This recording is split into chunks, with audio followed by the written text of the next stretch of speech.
You are welcome to the second session of collecting data using KoboToolbox. So like I had mentioned earlier, the steps that we are going to go through to be able to collect our data using KoboToolbox. So the first step is getting started with KoboToolbox. So this is what I'm going to take you through. Remember, there are 6 steps. So the first step is just getting started with KoboToolbox. So this is where we are going to open an account with KoboToolbox. How do we do that? So you open your browser. So you don't necessarily need to have a mobile phone or you don't necessarily need to have a laptop. You can as well collect this data using your mobile phone. So you are going to head over to kobotoolbox.org and this page is going to open up. And after that, you are going to go to sign up, in which you are going to be presented with 2 options here.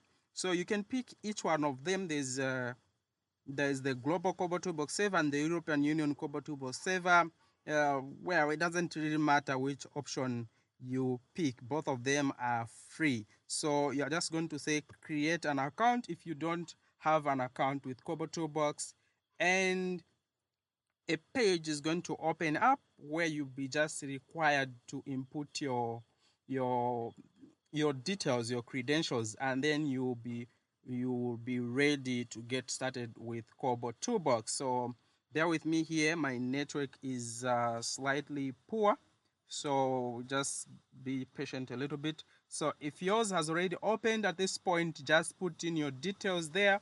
Once you put in your details, and maybe one point that I just have to clarify is on the username.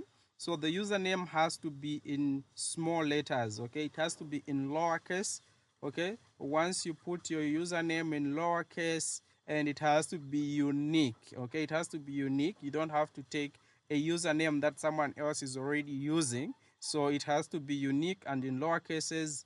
No special characters are allowed in your username. So once you do that, they are going to send you an email. Okay, they are going to send you a registration email. So once you receive that email, just check your mailbox in your inbox. So you open your mailbox and you check. You're going to click on the first link that you be provided with, and that will lead you straight to a KoboToolbox page where you have to sign in. Okay, where you have to sign in. Okay, so what's happening with my internet?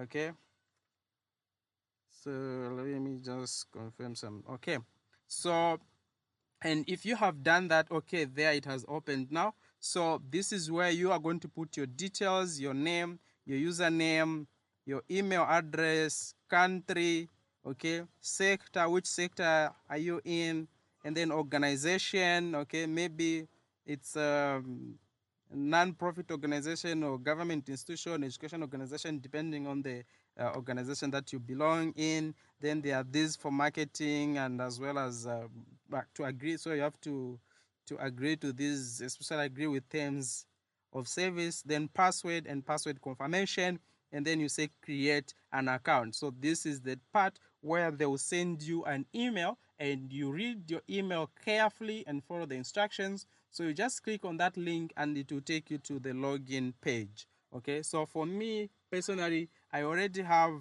an account with KoboToolbox, so I will just go to log in.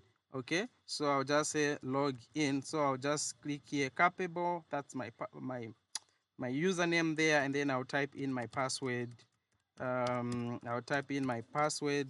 So, and then I'll go to log in. Okay, I'll go to log in. So when I go to log in, my page is going to look different from yours, okay? Because I have already been using KoboToolbox for some time, so I already have the projects that are running, so yours is going to be blank compared to mine. So, but this is all you need to do to get started. I hope you followed well at this point. You might have challenges on the username when you are registering. So remember, your username has to be in lower cases. You don't have to use capital letters, no special characters. And you know, basically your first name is usually one of the, if your name is unique, okay? Yeah. So this is the end of this second session. we look forward to the third session where we look at the interface. Okay, I'll guide you through the interface of KoboToolbox. All right, thank you. Bye-bye. See you again.